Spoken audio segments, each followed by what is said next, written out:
सास की सोच। गौतम, जा अपनी जोरू को बोल, अभी थोड़ी देर में तैयार होकर नीचे आ जाना, वैसे भी सारे मेहमान आ चुके हैं। जी माँ। अरे गौतम की माँ, कब मिला रही हो अपनी बहू से?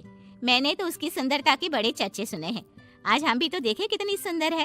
वैसे मेरी बहू से तो कम ही होगी। काकी, भाभी इतनी सुंदर है ना कि हमको डर है कहीं किसी की बुरी नजर ना लग जाए। देखते हैं कितनी सुंदर है।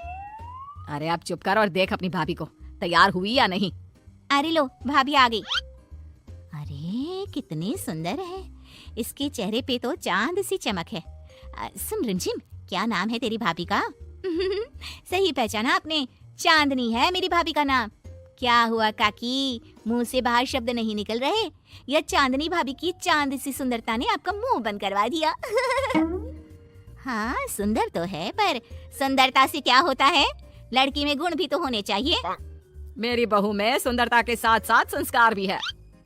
अरे वाह गौतम, सच्ची में तुम्हारी बीवी बहुत सुंदर है। हाँ, एकदम चांद जैसे अलग चमक रही है तुम्हारी बीवी इस पूरी पार्टी में। बात तो तुम एकदम सही कह रहे हो, इस भीड़ में भी सबसे अलग चमक रही है मेरी चांदनी। आज इस पार्टी में तुम्हारी बीवी की सुंदरता ने 4 चांद लगा दिया है। कुछ दिनों बाद जब गौतम की माँ आस पड़ोस की औरतों से गप्पे मार रही होती है। माँ जी, मेरी माँ की तबीयत थोड़ी खराब है, आप इजाजत दो तो क्या मैं और गौतम एक बार वहाँ हो आए? हाँ हाँ बहू, ठीक है, जब शाम को गौतम काम से आ जाए तो अपने मायके हो आना। ये क्या, उसने बोला और तुमने जाने दिया? हाँ, अभी उसने बताया तो सही, उसकी माँ की तबीयत खराब है। लेकिन तुमने जाने क्यों दिया? तुम्हें मना कर देना चाहिए था। लेकिन क्यों? अरे तुम्हारी बहू को अभी शादी किए थोड़े ही दिन हुए हैं और वो अपने मायके जा रही है। अरे घूमने थोड़ी ना जा रही है, वो अपनी माँ को देखने जा रही है। अरे कुछ नहीं जानती, बहुत भूली हो।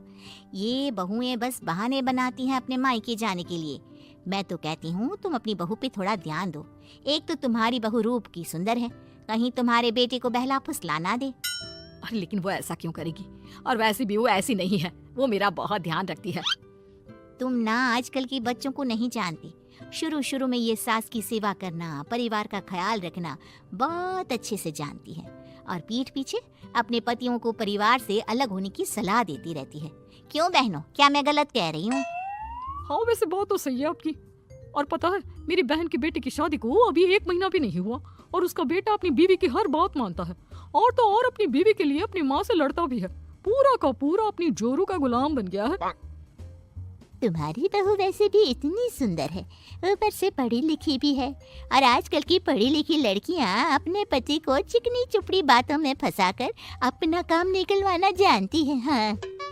अरे हाँ, पर मेरी बहू चांदनी समझदार है। हाँ यही तो बात है, तुम किसी के चेहरे पे देखकर उसके दिमाग में क्या चल रहा है वो थोड़ी ना बता सकती हो। और हाँ, अपनी बहू के चांद से सुंदर चेहरे को देखकर धोखा मत खा जाना। अरे जरूरी थोड़ी ना है जो इंसान चेहरे से सुंदर हो वो मन से भी सुंदर हो, क्योंकि चांद पे भी तो दाग होते हैं। थोड़ी देर बाद सभी अपने अपने घर चले जाते हैं। शाम को चांदनी और गौतम घर आते हैं। और बहू, माँ को देखाई? जी माँ जी, अब थोड़ा ठीक है। बहू, अब तुम्हारा घूमना फिरना हो गया हो तो घर के कामों में मेरा हाथ बटाओ। जी माँ जी। मेरा ये घुटनों का दर्द कभी भी शुरू हो जाता है। बहू, लगता है आज सारा काम तुझी को करना होगा। कोई बात नहीं माँ जी, काम ही तो है, काम तो होता रहेगा। आप पहले अपना ख्याल रखिए। ठीक है, अब तो इतना बोल ही रही है तो मैं अपने कमरे में आराम करने जा रही हूँ। अगले दिन सुबह जब गौतम ऑफिस के लिए निकल रहा होता है। माँ, अब कैसा है तुम्हारे घुटनों का दर्द? ज्यादा तो नहीं हो रहा? नहीं तो शाम को चांदनी आपको डॉक्टर के पास दिखाएगी। तुझे किसने बताया? बहू ने इतनी जल्दी तेरे पास मेरी चुगली भी कर दी? माँ, चुगली नहीं, उससे आपकी चिंता है इसलिए उसने मुझे बताया। उसे डर था कहीं आपका दर्द बढ़ ना जाए। थोड़ी देर बाद चांदनी वहाँ आती है। माँ जी, मैं सोच रही थी हम लोगों को अब किसी दूसरे घर में शिफ्ट हो जाना चाहिए। लेकिन क्यों, और अचानक से तुम्हें ये ख्याल क्यों आया? वो माँ जी, मेरी एक सहेली अपना घर बेच रही है और उसका घर गौतम के ऑफिस के पास पड़ता है। और देखिए ना, गौतम को यहाँ से ऑफिस कितना दूर पड़ता है, और आपके लिए भी बाजार दूर पड़ता है। अगर हम वो घर खरीद लेते हैं तो हमारा कितना फायदा है। गौतम को ऑफिस के लिए दूर नहीं जाना पड़ेगा, और आपको जब शॉपिंग जाने का मन करे आप जा सकती हो। ऊपर से वो मेरी दोस्त है तो वो हमें घर थोड़े कम दाम में भी बेचेगी। हाँ, बात तो तुम सही कह रही हो। कोई जरूरत नहीं है घर बदलने की। और तू क्या अपनी बीवी के हाँ में हाँ मिला रहा है? लेकिन माँ, मैंने एक बार बोल दिया ना तो बस, अब इसके बारे में कोई बात नहीं होगी। और ये कहते हुए वो अपने कमरे में चली जाती है। चांदनी भी उनके पीछे पीछे चली जाती है। क्या हुआ माँ जी? मैं कुछ दिनों से देख रही हूँ आप कुछ अजीब सा बर्ताव कर रही हैं। क्या अजीब सा? ऐसा ही तो करती हूँ। अगर तुम मुझसे घर के बारे में बात करने आई है तो पहले ही कह देती हूँ, बिल्कुल नहीं। नहीं माँ जी, घर के बारे में बात करने नहीं आई। माँ जी, मुझसे कोई गलती हो गई है क्या? अगर कोई गलती की है तो डांट दीजिए, बात कीजिए, पर माँ जी ऐसा व्यवहार मत कीजिए। मैं बिल्कुल बुरा नहीं मानूंगी। और अगर आप अभी बताना नहीं चाहती तो आपका जब मन करे बता देना। मैं बस इतना ही कहने आई थी। कहीं मैं आस पड़ोस की औरतों की बातों में आके अपनी बहू के साथ गलत तो नहीं कर रही? और वैसे भी वो सही तो बोल रही थी। उसने मेरे और गौतम के बारे में ही तो सोचा। वो हमारे बारे में इतना सोच रही है और मैं दूसरों की बातों में आकर उस पर शक कर रही हूँ। कुछ दिनों बाद काकी गौतम के घर गौतम की माँ से मिलने आती है। और गौतम की माँ कैसी हो? मैंने सुना तुम घर बदल रही हो। हाँ, वो वहाँ से गौतम का ऑफिस पास पड़ता है ना, वहाँ की तरफ ज्यादा सुविधाएं भी है।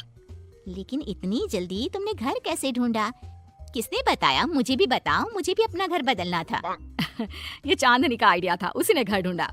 देखा, मैंने कहा था ना, इसने अभी से अलग घर ढूंढना भी शुरू कर दिया। देखो, इसमें मेरी भी रजामंदी है। और तुम क्या मेरी बहू की जासूसी करने यहाँ आती हो या मेरा हाल चाल पूछने? मैं तो बस। और एक बात मेरी ध्यान से सुन लो, मेरी बहू भी सुंदर है, उसका मन भी उसी की तरह सुंदर है। और एक बात, चांद में दाग जरूर होते हैं, पर जिस तरह आसमान के सभी तारे मिलकर चांद जैसी चमक नहीं दे सकते, उसी तरह मेरी बहू चांदनी की सुंदरता और खूबियों की बराबरी तुम्हारी या और किसी की बहू नहीं कर सकती। कहने की जरूरत नहीं, काकी कोई भी जवाब दिए बिना चुपचाप वहां से उठकर चली जाती है।